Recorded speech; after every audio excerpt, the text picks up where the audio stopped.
사랑하는 여러분, 저는 지난 몇 주에 걸쳐서 사랑에 관한 말씀을 여러분에게 드렸습니다. 이제 우리가 선교대라는 그런 큰 축제를 앞두고 무엇보다 선교사들을 축복하고 그들을 대하는 마음에 사랑이 필요하기 때문입니다. 또 저는 이 선교대회가 그냥 선교대회가 아니라 모든 민족과 열방들을 축복하는 자리가 되었으면 좋겠습니다. 그리고 그들을 대하는 우리의 마음이 사랑이 있으면 좋겠습니다. 그러나 이 사랑은 두 가지가 있다고 말씀드렸죠. 가치를 추구하는 에로스 사랑과 자격이 없지만 부여하는 아가페 사랑으로 나눠집니다. 특별히 이 아가페 사랑은 그냥 우리가 마음만 갖고 되는 것은 아닙니다. 적어도 이 아가페 사랑이 제대로 이루어지려면 우리에게 카도스의 은혜가 필요합니다. 카도스의 은혜란 예수님께서 아버지가 나를 사랑한 것처럼 나도 너희를 사랑하노라, 하나님의 사랑으로 사랑하는 이 카도스 마음이 필요합니다. 그리고 저는 오늘 우리가 읽었던 이 본문에서 이 카도스의 은혜를 입은 한 사람 나오미를 여러분에게 소개하며 그가 어떻게 이 카도스의 은혜를 입었는가를 나누고 싶습니다. 먼저 오늘 본문은 이 나오미를 소개할 때 1절에서 이렇게 소개합니다. 우리 같이 한번 읽어보도록 할까요? 사사들이 치리하던 때에 그 땅에 흉년이 드니라. 유다 베들레헴의 한 사람이 그의 아내와 두 아들을 데리고 모압 지방에 가서 거류하였는데, 여기에서 한 사람, 유다 베들레헴에 사는 한 사람, 이 한 사람이 2절에 보면 엘리멜렉으로 나옵니다. 그리고 그 아내는 오늘 제가 여러분에게 말씀드리고 싶어하는 나옴이라는 여인입니다. 그리고 두 아들 기련과 말련이 있습니다. 근데 이들이 유다 베들레헴에서 모압 지방으로 가서 거류하였는데 이사를 갔다는 겁니다. 근데 사실은 모압 지방은 유다 베들레헴에서 국경을 넘어야 되니까 이민이라고 생각을 해야 됩니다. 근데 이 이민을 가게 된 동기가 중요하지 않습니까? 본문에 보니까 사사들이 치리하던 때에 큰 흉년이 찾아왔다는 거예요. 이 말은 사사들이 치리할 때 이 사사들이 치리하던 그 시대를 우리에게 보여주고 있는 것은 지금 이 엘리멜렉이 어떤 시대적 상황 속에서 이민을 떠나게 되는가를 보여주고 있습니다. 특별히 사사시대는 그 특징이 왕이 없던 시대입니다. 이 말은 하나님이 그들 가운데 계시지만 인정하지 않은 겁니다. 그러다 보니까 각자 자기 소견에 옳은 대로 하나님처럼 행동하고 하나님처럼 말하고 하나님이 되고 싶어하고 자기 생각과 주장을 옳게 여기는 그게 사사시대입니다. 그러니까 그 사사시대에 하나님께서 이스라엘 자손들을 치시는데 몽둥이를 사용해서 때로는 이방 나라에 압제를 받기도 하고 때로는 기근과 고난을 주기도 하고 그 반박 가운데 하나가 흉년도 포함됩니다. 그리고 이 흉년은 이게 하나님을 떠난 사람들에게 주신 하나님의 사랑의 징계이기 때문에 예를 들어서 유다 베들레헴에서 모압 땅으로 이민을 간다고 해서 이게 따라오지 않는 게 아니에요. 사사기에 보면 이런 말씀이 나와요. 2장 15절에 보면 지금 이스라엘 자손들이 하나님 없이 각각 자기 소견에 옳은 대로 살 때 하나님이 어떻게 징계를 하셨냐면 그들이 어디로 가든지 바로 이겁니다. 그들이 어디로 가든지 여호와께서 재앙을 내리시고 그들의 괴로움이 심하였더라. 이 말은 어디로 가든지 그렇다면 이 유다 베들레헴에 찾아온 이 흉년이 그걸 피해서 예를 들어서 그들이 모압 땅으로 이민을 갔다고 해서 그 고난이 피해지는 게 아니라는 거예요. 어디로 가든지 고난을 지금 재앙을 내리신다는 그런 그 하나님의 엄중한 경고성 메시지가 그 안에 담겨져 있다는 겁니다. 그래서인지 이 나옴이라는 여인이 이 모압 땅에서 본문에 보면 10년을 살았다고 되어 있습니다. 그러면 그 10년 동안 무엇을 했을까요? 성경은 이 나옴이라는 이 여인의 가정사를 통해서 10년 동안 두 가지 변화가 있었다는 점을 우리에게 보여주고 있습니다. 그 첫 번째 변화는 이방의 두 여인을 며느리로 삼은 사건입니다. 이거는 동족끼리 결혼하지 않고 이방 여인을 아내로 삼았다. 하나님이 금하시는 일이잖아요. 그 다음에 두 번째는 나오미의 가정에 남편과 두 아들이 죽은 것으로 되어 있습니다. 사랑하는 여러분, 가족을 잃어보셨나요? 예를 들어서 우리 부모님, 연세 드시고 연로하신 부모님을 잃었다 하더라도 슬픔이 클 수밖에 없습니다. 근데 만약 자녀를 잃었다면 부모의 마음이 어떻겠습니까? 제가 좀 죄송한 표현을 쓰겠습니다. 목사로 있으면서 성도들의 아픔을 많이 듣게 되고 기도 제목을 듣게 되고 그러다 보면 때로는 안 들었으면 하는 이야기들도 듣게 됩니다. 그 중에 하나가 유산입니다. 요즘 현대인들에게 이 유산은 자주 일어나는 것 같아요. 환경 호르몬이라든지 또는 음식이라든지 또는 어떤 여러 원인들이 있을 수 있잖아요. 어떻게 보면 한 번도 만나보지 않은 아가지만 그러나 이 아이를 잃은 그 부모의 슬픔을 이해할 수 있겠습니까? 초음파 하나 또는 사진 한 장으로 본 그 아이 생명을 잃어버린 그 부모의 그 아픔을 겪어보지 않은 우리가 어떻게 이해할 수 있습니까? 우리가 위로하는 그 위로가 오히려 상대방에게 무례함이나 분노를 일으킬 수도 있는 겁니다. 그렇다면 이 나오미는 건강한 남편, 아직도 경제활동을 할 수 있는 남편이 죽은 겁니다. 두 아들이 아내를 맞았는데 아내를 맞았다는 것은 가장 신혼의 때니까 왕성한 때잖아요. 죽은 겁니다. 그렇다면 이 나오미는 얼마나 비통스러운 비참한 삶을 살아야만 했겠습니까? 나중에 나오미가 자기 고향으로 돌아왔을 때 사람들이 그 나오미의 모습을 보고 놀랍니다. 나오미냐? 이런 표현을 쓰거든요. 이 말은 떠났을 때의 모습과 너무 달라진 모습. 떠났을 때는 많은 사람들이 부러움을 갖고 뭔가 비전을 갖고 꿈을 갖고 떠나지 않았겠어요. 그러나 돌아온 모습은 빈털터리의 모습이고 남편도 없고 아들도 없고 한 이방 며느리를 데리고 온 그 초라한 모습을 보고 나오미냐? 이 말은 너가 진짜 나오미가 맞냐? 못 알아볼 뻔했다는 이런 사람들의 어떤 놀라움이 그 안에 포함되어 있지 않겠습니까? 그때 나오미가 이렇게 이야기합니다. 룻기서 1장 20절을 보면 나를 나오미로 불러주지 마세요. 마라로 불러주세요. 여러분, 이 나오미라는 이 이름 뜻은 복된 여자, 사랑받는 자, 은혜를 받는 자, 좋은 이름입니다. 그러나 마라는 괴로움과 비통함을 뜻합니다. 나를 마라로 불러주세요. 이 말은 내가 나오미라고 부르지 말라는 그 여인의 맺힌 괴로움과 비통함을 그대로 표현하고 있는 거예요. 룻기 1장 21절은 좀 더 구체적입니다. 내가 풍족하게 나갔더니 여호와께서 내게 비어 돌아오게 하셨느니라. 내가 나갈 때는 풍족했는데 지금은 하나님이 나를 다 빈털터리로 돌아오게 하셨다는 이 고백을 우리가 보는 겁니다. 그렇다면 우리는 성경을 통해서 이 룻기서를 통해서 나오미라는 한 여인의 이 정말 슬픈 가족사, 비참함, 비통함을 가진 이 여인을 통해서 성경은 우리에게 무슨 메시지를 들려주고 싶어하고 우리가 어떤 깨달음을 갖기를 원하는가, 여기에 대해서 우리가 관심을 가질 필요가 있습니다. 왜냐하면 나오미가 자신의 고통을 보면 비참합니다. 마라라고 부르니까요. 그러나 또 한편으로는 마라라고 하는 이런 비참함 가운데서도 이 나오미가 깨닫는 게 있습니다. 그 깨닫는 것은 우리가 1장 전체를 놓고 보면 나오미의 삶은 너무 비통하고 마치 하나님 왜 하필이면 나예요? 왜 하필이면 내 남편이에요? 하필이면 내 아내예요? 하필이면 내 가정이에요? 라고 우리가 하나님 앞에 이야기할 수 있지만 그러나 성경은 또 이 룻기서의 결론까지 우리에게 보여주고 있잖아요.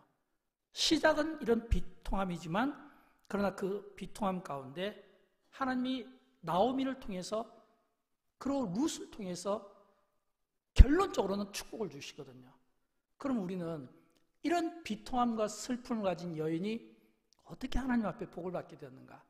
무엇이 그녀의 삶을 바꿔놓는가? 라고 했을 때 우리가 빠뜨리지 말아야 될 아주 중요한 단어는 하나님입니다. 하나님이에요. 하나님, 다시 말하면 그 고통과 슬픔 가운데 고난 가운데 잊고 살았던 하나님. 예전부터 들었던 말씀이지만 몰랐던 것처럼 살았던 이 나오미의 삶에 하나님이 기억되면서 하나님이 어떤 분이시지? 이걸 생각하게 된 겁니다. 사랑하는 여러분, 우리가 하나님 앞에 예배를 드리고 있습니다.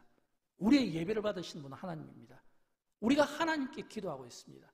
우리 예배를 받으시고 우리의 기도를 받으시는 하나님, 우리가 하나님 앞에 서 있습니다. 이 하나님을 우리가 얼마나 의식하고 사십니까? 얼마나 이 하나님을 묵상하고 사십니까? 하나님이 우리 인생에 향하신 일들을 보면 은혜 아니면 설명이 안 되고 감사 외에는 달리 쓸 말이 없을 정도로 하나님은 진짜 우리 인생을 위해서 너무너무 하신 일이 많아요. 그 가운데 대표적으로 두 구절만 여러분에게 좀 소개하면 에레미야서 33장 2절에 있는 말씀, 일을 행하시는 여호와, 그것을 만들어 성취하시는 여호와, 그의 이름을 여호와라. 이 말은 일하시는 분도 여호와시고 일을 성취하시는 분도 여호와 하나님이라는 겁니다. 출애굽기 3장 7절 말씀, 여호와께서 이르시되 내가 애굽에 있는 내 백성들의 고통을 분명히 보았다는 겁니다. 그들이 그들의 감독자로 말미암아 부르짖음을 듣고 들었다는 겁니다. 그 근심을 알고 아신다는 거예요. 그렇다면 이 본문 속에서 하나님은 일하시는 분, 성취하시는 분, 보시는 분, 들으시는 분, 아시는 분, 이분이 하나님이에요. 이 하나님을 만났다는 겁니다. 이 하나님 때문에 나오미의 삶이 완전히 인생이 반전이 일어난 겁니다. 그래서 우리는 룻기서를 읽을 때 이 룻기서를 통해서 이 나오미의 그 고달프고 슬픈 그 비통한 이 여인이 어떻게 해서 복을 받게 되는가라고 했을 때 세 가지로 우리가 이유를 들 수 있습니다. 첫째는 고난입니다. 사랑하는 여러분, 고난 받으십니까? 제가 생각할 때 정도의 차이가 있지 우리 모두는 크고 작은 고난 가운데 살아가고 있습니다. 고난을 원하는 분은 아무도 없습니다.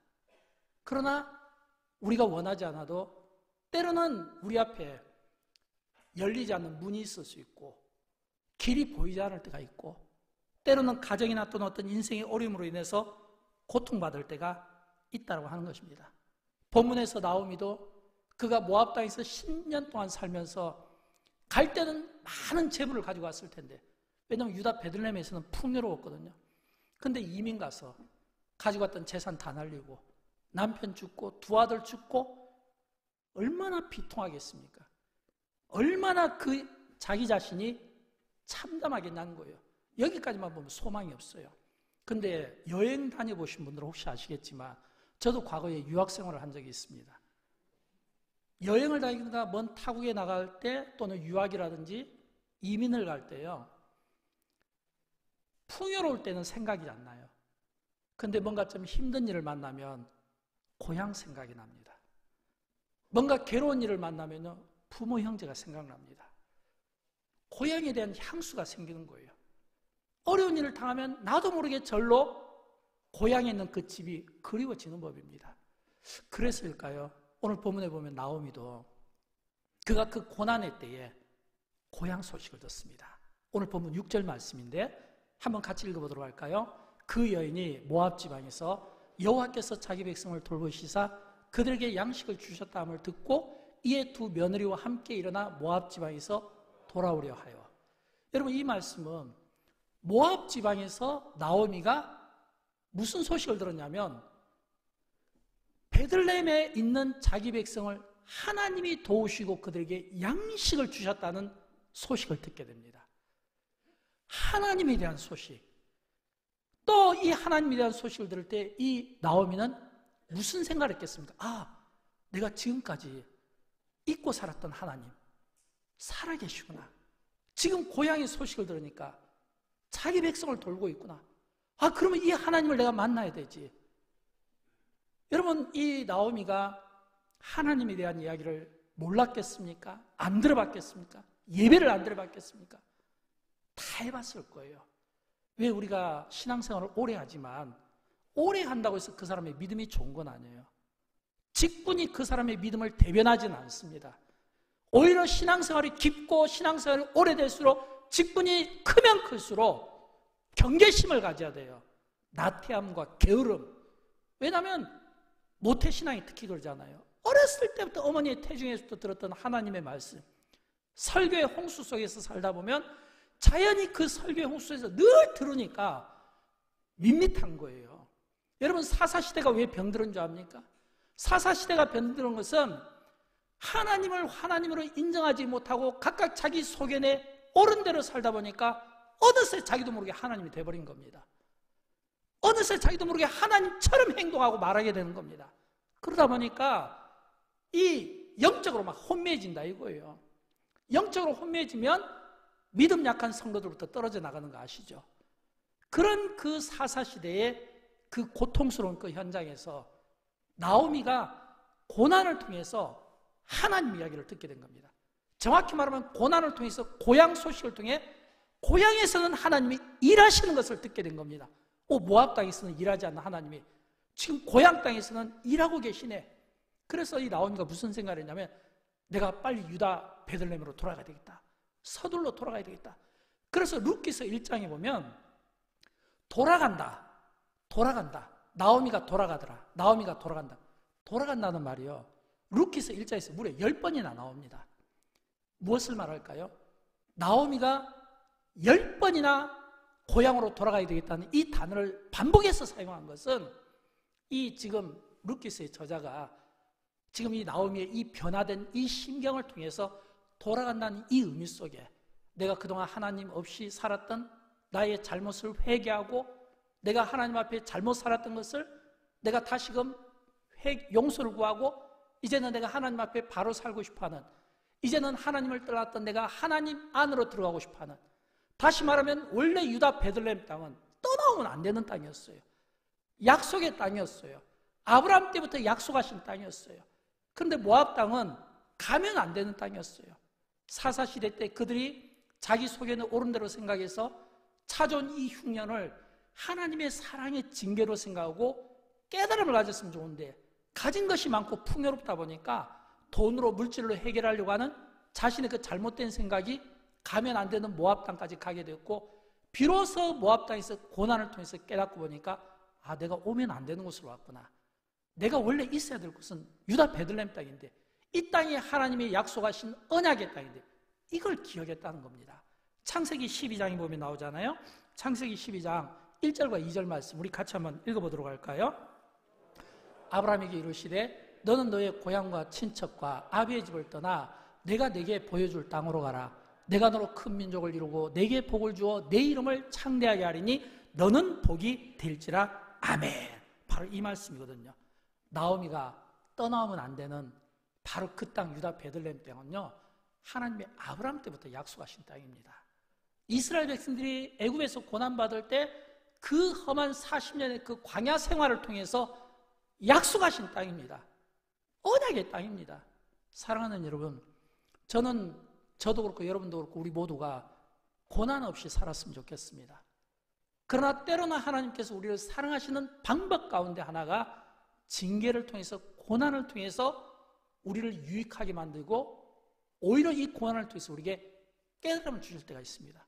여러분, 왜 고난이 우리에게 깨달음이 되고 유익이 될까요? 고난 때문에 기도하잖아요. 고난 때문에.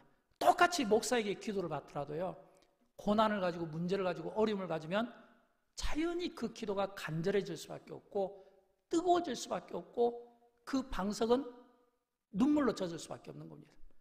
고난을 받으면요, 그 고난이 그로 하여금 성숙해지게 만드는 거예요.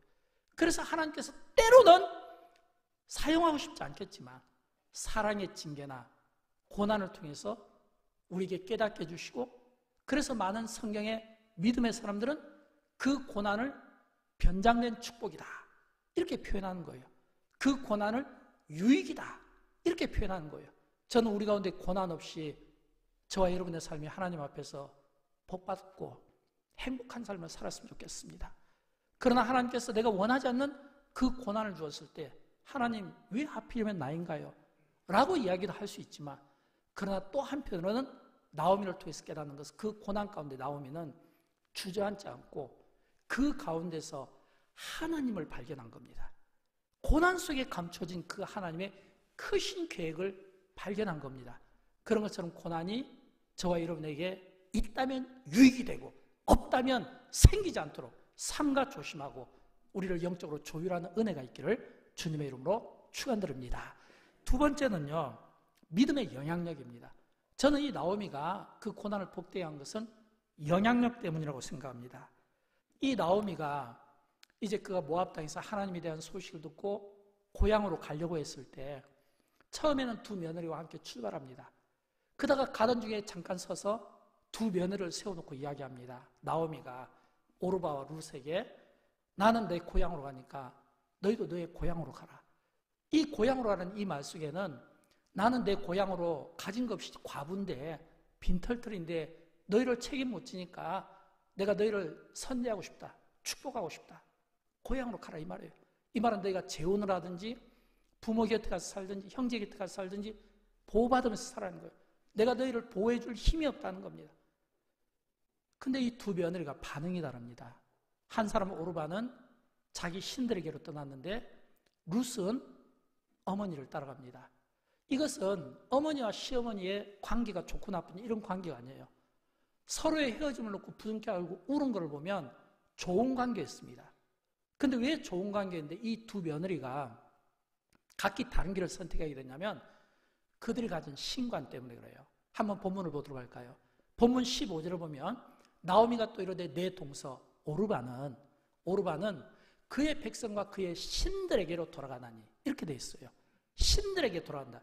이것은 그 당시 사사시대의 배경이 얼마나 많은 우상들이 있었고 얼마나 많은 다른 신들이 있었고 그 분위기가 그렇다는 거예요. 그러나 룻은 본문 16절에서 그 떠나라고 하는 그 어머니께 이렇게 이야기합니다.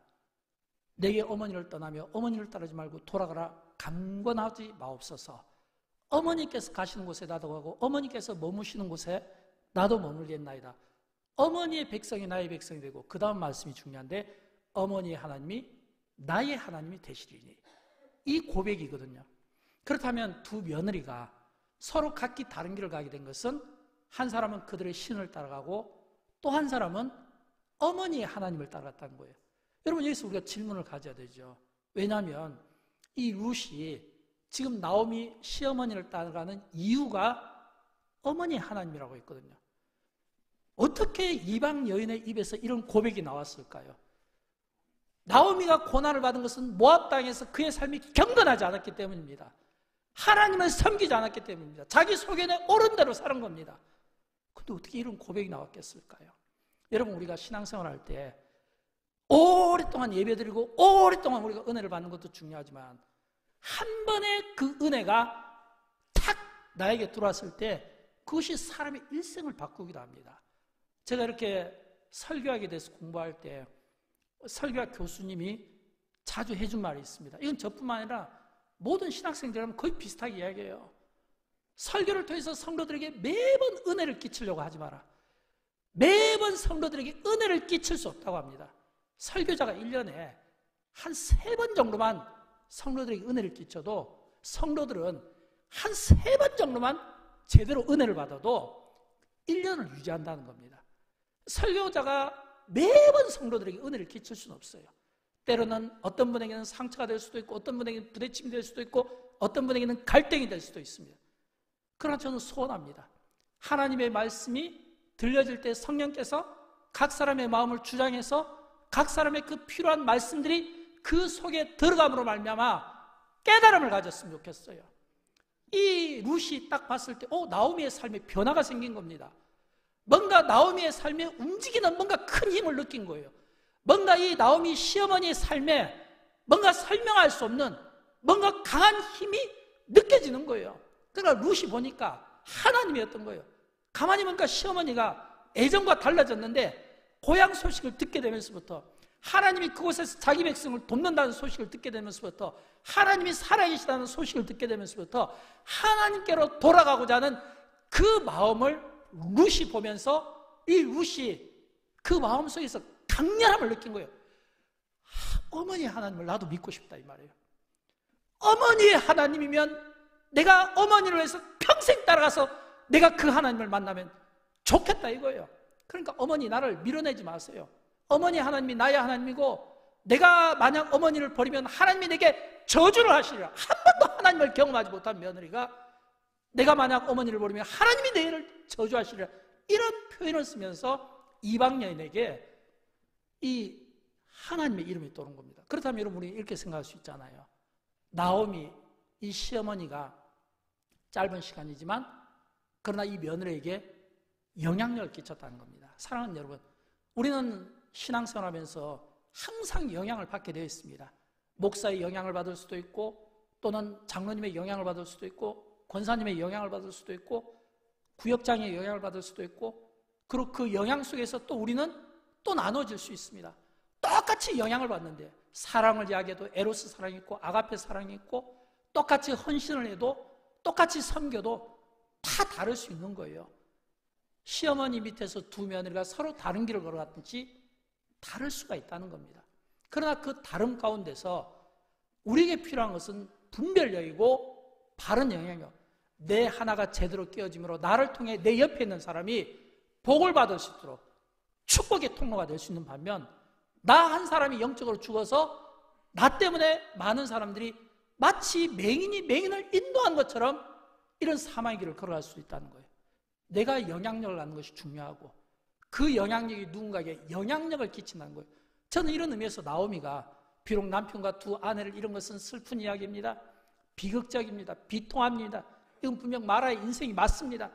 그러나 이 마라의 인생으로 자기 자신을 포기하지 않냐고 그 가운데서 일하시는 하나님이 성취하시는 하나님, 나를 보시고 나를 아시고 내 음성에 귀를 기울이시는 하나님, 그 하나님께로 내가 돌아가고자 하는 그 믿음의 결단이 적어도 룻에게는 영향을 끼쳤다는 거예요. 그런데 여러분 우리가 이미 결론을 알고 있잖아요.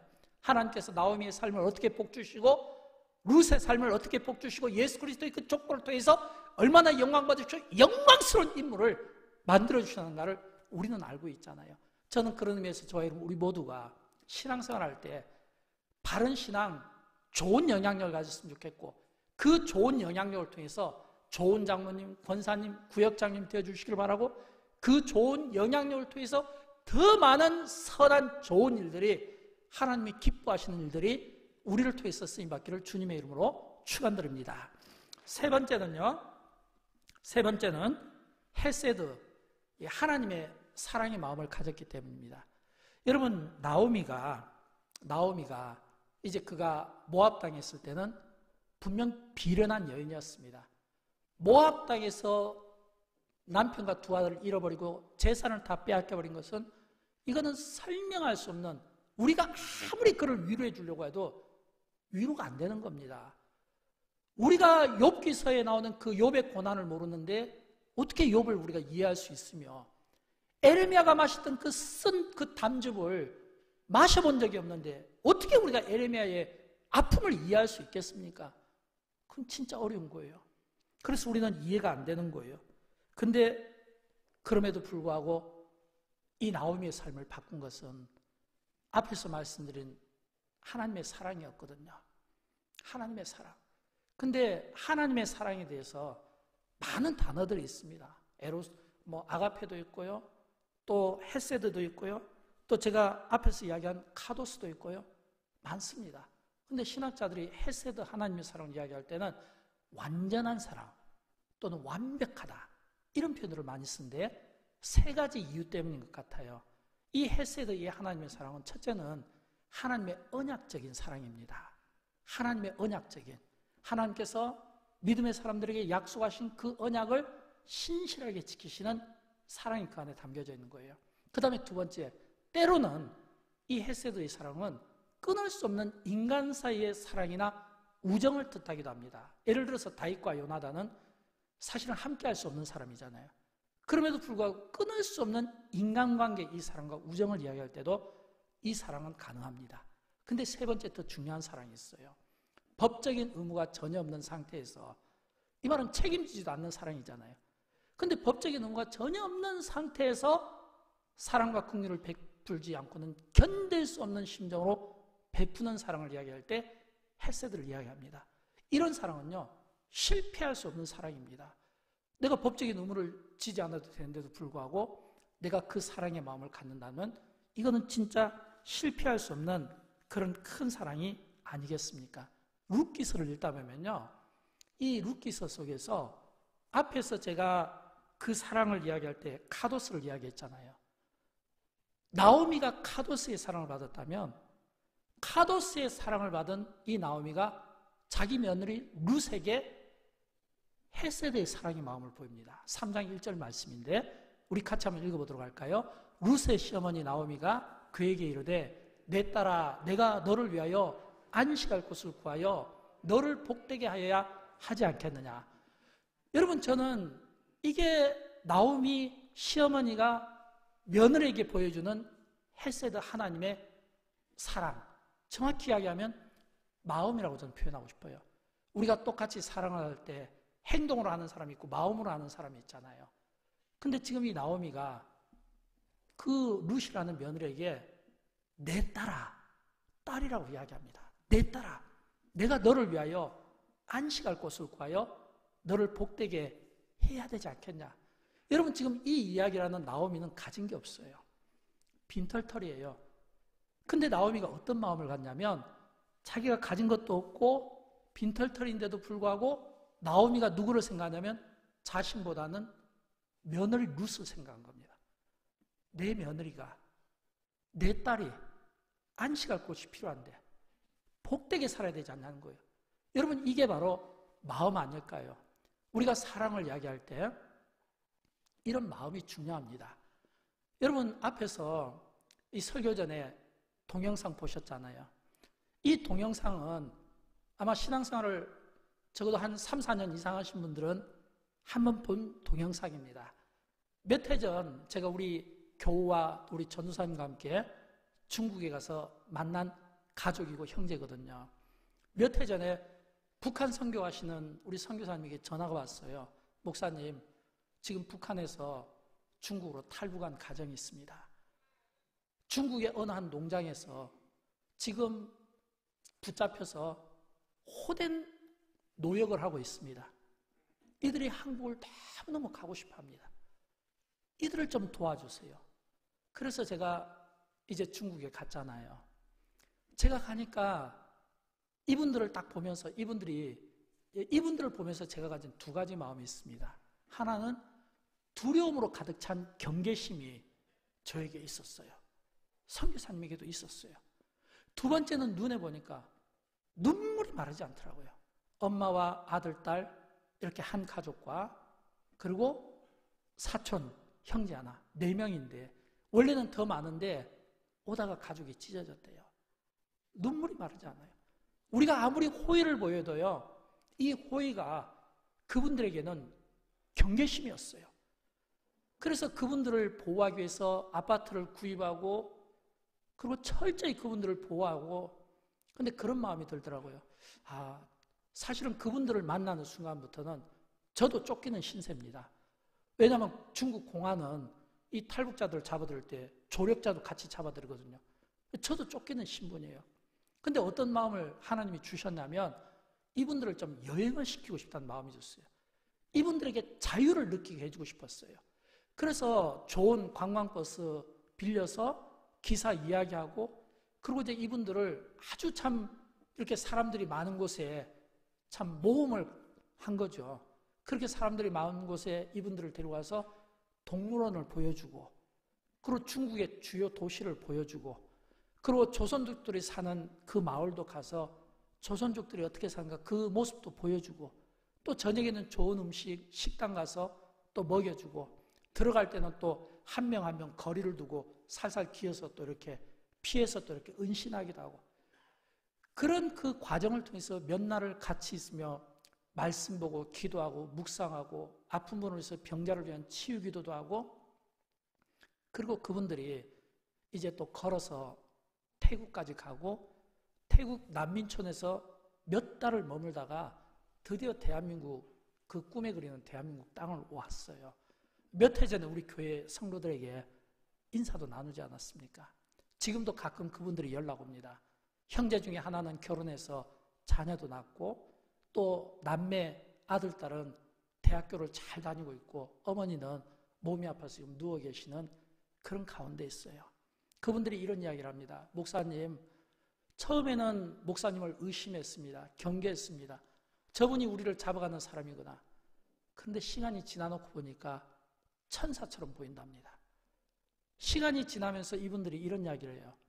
그때 자기들의 눈에 눈물이 마르지 않는 그때에 목사님과 또 영광교회 성도들이 오셔서 자기들에게 보여준 이 사랑의 마음, 이 사랑의 마음 때문에 지금까지도 신앙생활을 잘하고 있다는 겁니다. 지금까지도 그 사랑의 마음을 잊지 못하고 있다는 겁니다. 여러분, 이게 바로 헤세드의 사랑인 거예요. 사랑의 마음입니다. 하나님 아버지의 사랑의 마음이 바로 이런 거예요. 저는 영광교회가 이번 이 선교대회를 할 때 우리가 초청하신 분이나 초청하지 않은 분이나 방문한 분이나 또는 선교제에 오지 못하는 모든 분들을 축복하고 싶습니다. 그분들에게 이 하나님의 이 사랑의 마음, 이 헤세드의 마음을 전하고 싶습니다. 나오미가 카도스의 은혜를 입고 그 은혜를 헤세드의 은혜로 그 며느리에게 갚은 것처럼 우리가 예수 그리스도의 그 구속의 피로 용서함 받고 제사함 받았는데 그 은혜를 이제는 또 이렇게 하나님께서 선교회라든지 이런 일들을 통해서 또 다른 누군가를 도울 때 그 받은 카도스 은혜에서 이제는 헤세드의 그 사랑의 은혜로 또 나눠줬으면 좋겠어요. 아마 우리가 훗날 천국에서 이 나오미와 룻을 만나면 그들은 이렇게 고백하지 않겠습니까? 은혜 아니면 살 수 없었어요. 은혜 아니면 살 수 없었어요. 은혜가 아니면 살아갈 수가 없어요. 아마 이런 고백들을 하지 않겠습니까? 사랑하는 여러분, 저는 여러분 가운데 그 누구도 고난이 없었으면 좋겠고 고난을 받지 않았으면 좋겠습니다. 그러나 만약 여러분 가운데 원하지 않는 고난이 있을 때 저는 그 고난 가운데 일하시는 하나님의 크신 계획을 보았으면 좋겠어요. 나는 고난받지만 그 가운데서 일하시는 하나님의 그 크신 계획은 나오미의 삶을 복되게 하고 룻의 삶을 복되게 하고 영광받았던 것처럼 우리가 눈앞에 있는 것보다는 멀리 내다보는 이 영적인 안목을 통해 하나님이 우리를 축복하시고 지금도 우리의 일생 가운데 영원토록 함께 하신다는 이 은혜가 저와 여러분의 있기를 주님의 이름으로 축복합니다. 이 은혜를 이번 이 선교대를 통하여 오대양육대주 전 세계 모든 그리스도인들과 모든 선교지에 있는 문 영혼들, 불신 영혼들을 진심으로 축복하고 구원하는데 헤세드 하나님의 사랑의 마음이 그대로 전달되기를 주님의 이름으로 축원드립니다. 우리 다 함께 일어나실까요? 우리 같이 찬양할 때에 하나님 은혜 아니면 살아갈 수 없네. 제가 참 이 찬양이 또 이번에 또 이렇게 3부 찬양대에서 또 이렇게 참 해주셔서 감사하고요. 또 제가 설교 준비하면서 이 찬양을 여러 번 부르면서 그런 생각을 해봤습니다. 진짜 은혜 아니면 살아갈 수가 없지. 은혜 아니면 살아갈 수가 없지. 이런 생각을 참 많이 해보게 되었어요. 우리 함께 이 찬양을 통해 영광을 올려드리기를 원합니다.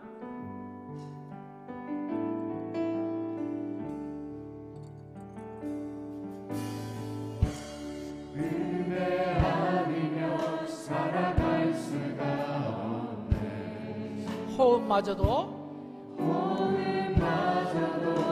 다 주의 것이니 세상 평안과 위로 내게 없어도 예수 오직 예수뿐이네. 오직 예수뿐이네.